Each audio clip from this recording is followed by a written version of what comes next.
ಎಲ್ರಿಗೂ ನಮಸ್ಕಾರ. Welcome to Deepa ಸವಿರುಚಿ. ಇವತ್ತಿನ ವಿಡಿಯೋದಲ್ಲಿ ಹೆರಳೆಕಾಯಿ ಪ್ರಿಯರಿಗೆ ಹೆರಳೆಕಾಯಿ ಚಿತ್ರಾನ್ನ ಮಾಡಿ ತೋರಿಸ್ತಾ ಇದ್ದೀನಿ. ನೀವೇನಾದರೂ ಇದೇ ಮೊದಲೇ ಬಾರಿ ನನ್ನ ಚಾನಲ್ನ ನೋಡ್ತಾ ಇದ್ರೆ ದಯವಿಟ್ಟು ಸಬ್ಸ್ಕ್ರೈಬ್ ಮಾಡ್ಕೊಳ್ಳಿ. ಹಾಗೆ ಪಕ್ಕದಲ್ಲಿ ಕಾಣುವ ಬೆಲ್ ಐಕನ್ನ ಕ್ಲಿಕ್ ಮಾಡಿ. ಮೊದಲನೇದಾಗಿ ಹೆರಳೆಕಾಯಿನ ಕಟ್ ಮಾಡಿ ಒಂದು ಬಟ್ಲಿಗೆ ರಸನ ತೆಗೆದಿಟ್ಕೋತಾ ಇದ್ದೀನಿ. ಇದರಲ್ಲಿರೋ ಬೀಜನೆಲ್ಲ ತೆಗೆದು ರಸನ ಒಂದು ಸೈಡ್ಗೆ ಇಟ್ಕೊಳ್ಳೋಣ.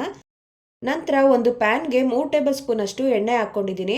ಎಣ್ಣೆ ಕಾದ ನಂತರ ಕಡಲೆಕಾಯಿ ಬೀಜ ಹಾಕಿ ಫ್ರೈ ಮಾಡ್ಕೊಳ್ಳಿ. ಒಗ್ಗರಣೆ ಜೊತೆನೇ ಕಡಲೆಕಾಯಿ ಬೀಜ ಹಾಕಿದ್ರೆ ಸಾಫ್ಟ್ ಆಗಿಬಿಡುತ್ತೆ. ಈ ರೀತಿ ಒಗ್ಗರಣೆ ಮುಂಚೆನೇ ಫ್ರೈ ಮಾಡ್ಕೊಳ್ಳೋದ್ರಿಂದ ಕಡಲೆಕಾಯಿ ಬೀಜ ಕ್ರಿಸ್ಪಿ ಆಗಿರುತ್ತೆ. ಈಗ ಕಡಲೆಕಾಯಿ ಬೀಜ ಫ್ರೈ ಆಗಿದೆ. ಇದನ್ನು ಒಂದು ಪ್ಲೇಟ್ಗೆ ತೆಗೆದಿಟ್ಕೊತಾ ಇದ್ದೀನಿ. ನಂತರ 1 ಟೀ ಸ್ಪೂನ್ ಅಷ್ಟು ಸಾಸಿವೆ ಹಾಕ್ತಾ ಇದ್ದೀನಿ.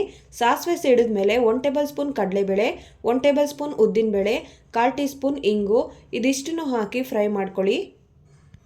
ನೋಡಿ, ಕಡಲೆಬೇಳೆ ಉದ್ದಿನಬೇಳೆ ಫ್ರೈ ಆಗಿದೆ. ಈಗ ಇದಕ್ಕೆ ಸ್ವಲ್ಪ ಕರಿಬೇವು, 4 ರಿಂದ 5 ಹಸಿಮೆಣಸಿಕಾಯಿ ಹಾಕಿ ಫ್ರೈ ಮಾಡ್ಕೊಳ್ಳಿ. ಹಸಿಮೆಣಸಿಕಾಯಿ ಫ್ರೈ ಆಗಿದೆ. ಈಗ 2 ಮೀಡಿಯಮ್ ಸೈಜ್ ಈರುಳ್ಳಿನ ಸಣ್ಣ ಸಣ್ಣದಾಗಿ ಕಟ್ ಮಾಡಿ ಸೇರಿಸ್ಕೊಳ್ಳೋಣ. ಯಾವಾಗಲೇ ಆಗಲಿ ಚಿತ್ರಾನ್ನಕ್ಕೆ ಈರುಳ್ಳಿನ ಫುಲ್ಲು ಫ್ರೈ ಮಾಡೋಕ್ಕೆ ಹೋಗ್ಬೇಡಿ. ಸ್ವಲ್ಪ ಕಲರ್ ಚೇಂಜ್ ಆದರೆ ಸಾಕು.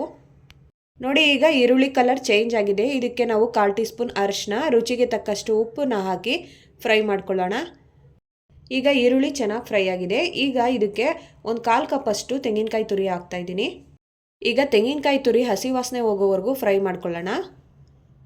ಇದು ಫ್ರೈ ಆದ ನಂತರ ಸ್ವಲ್ಪ ಕೊತ್ತಂಬರಿ ಸೊಪ್ಪು ಹಾಕ್ಕೊಂಡು ಬಾಡಿಸ್ಕೊಳ್ಳೋಣ. ಈಗ ಎಲ್ಲ ಚೆನ್ನಾಗಿ ಫ್ರೈ ಆಗಿದೆ. ಸ್ಟವ್ ಆಫ್ ಮಾಡಿಕೊಂಡು ಹೆರಳೆಕಾಯಿ ರಸನ ಹಾಕ್ತಾ ಇದ್ದೀನಿ. ಸ್ಟವ್ ಆಫ್ ಮಾಡಿಕೊಂಡೇ ಹಾಕಬೇಕು. ಇದನ್ನು ಚೆನ್ನಾಗಿ ಮಿಕ್ಸ್ ಮಾಡ್ಕೊಳ್ಳೋಣ. ಈ ಗೊಜ್ಜು ಮಾಡಿ ಫ್ರಿಜ್ನಲ್ಲಿ ಇಟ್ಕೊಂಡ್ರೆ 1 ವಾರದವರೆಗೂ ಇಡ್ಬೋದು. ಬೇಕು ಅಂದಾಗ ಬಿಸಿ ಅನ್ನಕ್ಕೆ ಕಲಿಸ್ಕೊಂಡು ತಿನ್ಬೋದು. ಈಗ ಹೆರಳೆಕಾಯಿ ಗೊಜ್ಜು ರೆಡಿಯಾಗಿದೆ. ನಾನಿಲ್ಲಿ ಒಂದು ದೊಡ್ಡ ಪ್ಲೇಟ್ಗೆ ಅನ್ನ ಹಾಕಿ ಇಟ್ಟಿದ್ದೆ. ಇದಕ್ಕೆ ಹೆರಳೆಕಾಯಿ ಗೊಜ್ಜನ್ನು ಹಾಕಿ ಮಿಕ್ಸ್ ಮಾಡ್ಕೊಳ್ಳೋಣ.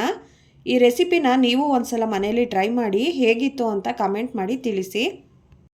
ಕೊನೆಗೆ ಫ್ರೈ ಮಾಡಿ ಇಟ್ಕೊಂಡಿರೋ ಕಡಲೆಕಾಯಿ ಬೀಜ ಹಾಕಿ ಮಿಕ್ಸ್ ಮಾಡಿಕೊಂಡ್ರೆ ನಮ್ಮ ರುಚಿಕರವಾದ ಹಾಗೂ ಆರೋಗ್ಯಕರವಾದ ಹೆರಳೆಕಾಯಿ ಚಿತ್ರಾನ್ನ ರೆಡಿ. ಈ ರೆಸಿಪಿ ನಿಮಗೆ ಇಷ್ಟ ಆಗಿದ್ರೆ ವಿಡಿಯೋಗೊಂದು ಲೈಕ್ ಮಾಡಿ, ಫ್ಯಾಮಿಲಿ ಫ್ರೆಂಡ್ಸ್ ಜೊತೆ ಶೇರ್ ಮಾಡಿ, ಸಬ್ಸ್ಕ್ರೈಬ್ ಮಾಡೋದನ್ನು ಮರಿಬೇಡಿ. ಕೊನೆವರೆಗೂ ನೋಡಿದ್ದಕ್ಕೆ ಧನ್ಯವಾದಗಳು.